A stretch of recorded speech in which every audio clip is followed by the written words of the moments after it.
Welcome to another video with www.homepainter.co.za.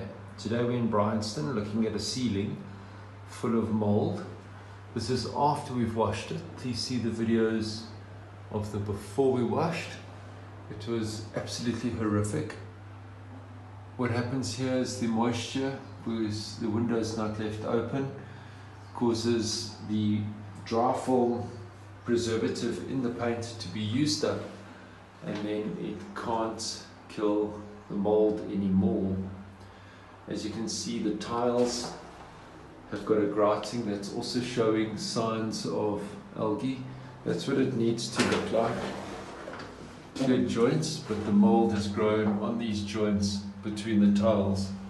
As you can see on the actual tile itself, we've got growth there and on the underhang there. So how do we fix this? Well, that's our trade secrets, but the first thing you've got to do is you've got to kill it, and we use a poison to do that. And then we need a primer.